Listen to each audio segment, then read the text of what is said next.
আসসালামু আলাইকুম বন্ধুরা, কেমন আছেন তা অবশ্যই আমাকে জানাবেন। আপনার ফোনে যদি 1xBet অ্যাপটি ডাউনলোড করা না থাকে তবে অ্যাকাউন্ট খোলার জন্য প্রথমে 1xBet অ্যাপটি ক্রোম ব্রাউজার বা অন্য যে কোনো ব্রাউজার হতে ডাউনলোড করে নেবেন। ডাউনলোড করার পরেই অ্যাপটি ইনস্টল করবেন এবং অ্যাপে প্রবেশ করবেন।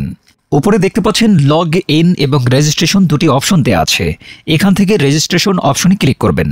এই যে রেজিস্ট্রেশনের জন্য আবার অনেকগুলো অপশন দেওয়া আছে, এর মধ্যে N1 ক্লিকের মাধ্যমে আপনি সহজেই রেজিস্ট্রেশন করতে পারবেন। তাহলে N1 ক্লিক অপশনে ক্লিক করবেন, এখানে কান্ট্রি বাংলাদেশ রাখবেন, বাংলাদেশি টাকা বিডিটিই থাকবে, নিচে স্পোর্টস এরকমই রাখবেন। তারপর এখানে প্রোমো কোড দিতে হবে যাতে আপনার অ্যাকাউন্ট পুরোপুরি ভেরিফাইড হয়।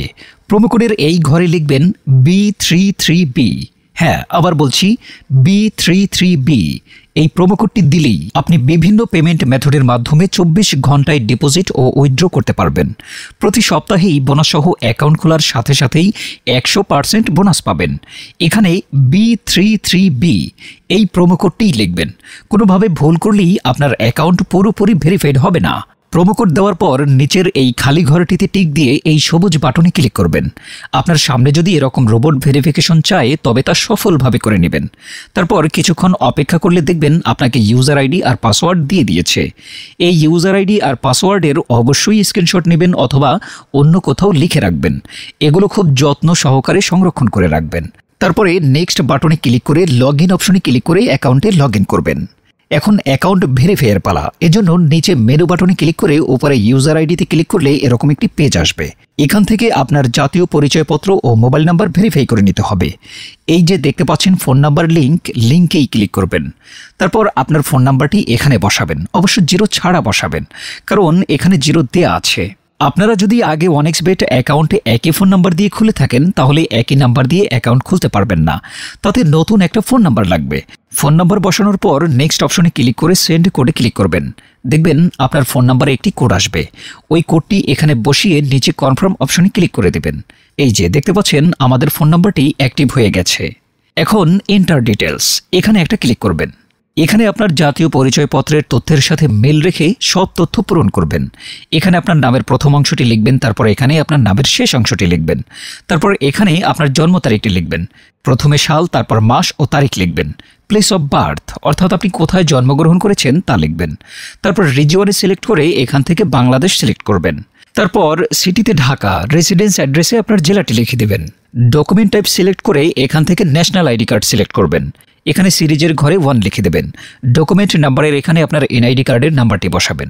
আর আপনার যদি এনআইডি কার্ড না থাকে তাহলে এখানে আপনার মোবাইল নাম্বারটি বসিয়ে দেবেন, কোনো সমস্যা হবে না। তারপর এখানে ডেট অফ ইস্যুর জায়গায় ভোটার আইডি কার্ডের উল্টো পাশে দেখবেন ডেট অফ ইস্যুর ডেট দেওয়া আছে, ওইটা বসিয়ে দেবেন। তারপর এখানে ইস্যুড বাই এর জায়গায় বাংলাদেশ গভর্নমেন্ট লিখে দেবেন। তারপর সব ঠিক থাকলে নিচের এই কনফার্ম বাটনে ক্লিক করে দেবেন। একটু ওয়েট করুন। এই যে দেখতে পাচ্ছেন অ্যাকাউন্ট ভেরিফিকেশন সাকসেসফুল হয়েছে। এখন এখানে ডিপোজিট করবেন কিভাবে তা দেখাচ্ছি। ডিপোজিট করার জন্য এই যে এখানে ডিপোজিট অপশনের উপর একটা ক্লিক করবেন।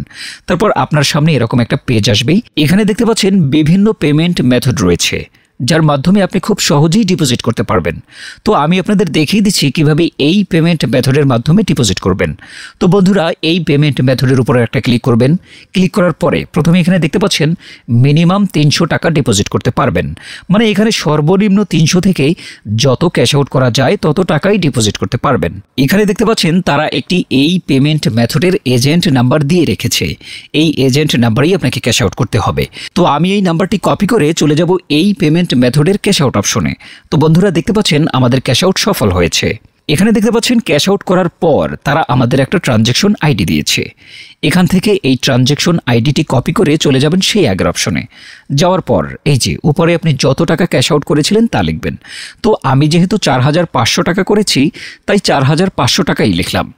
তারপর আমরা যেই ট্রানজ্যাকশন আইডি কপি করে এনেছি সেই ট্রানজ্যাকশন আইডি এখানে বসাবো। এরপরে ওয়ালেট নাম্বার, মানে আপনি যেই পেমেন্ট মেথডের মাধ্যমে ক্যাশ আউট করেছিলেন সেই পেমেন্ট মেথড নাম্বারটি এখানে বসাবেন। এরপরে নিচে কনফার্মে ক্লিক করে দেবেন। কনফার্মে ক্লিক করার পর আপনাদের সামনে ডিপোজিট সাকসেস নামে এরকম লেখা আসবে। তার মানে আপনাদের ডিপোজিট রিকোয়েস্ট সফলভাবে তাদের কাছে চলে গিয়েছে। তারপর 5 থেকে 10 মিনিট পরেই দেখবেন আপনার অ্যাকাউন্টে টাকাটা যোগ হয়ে গেছে।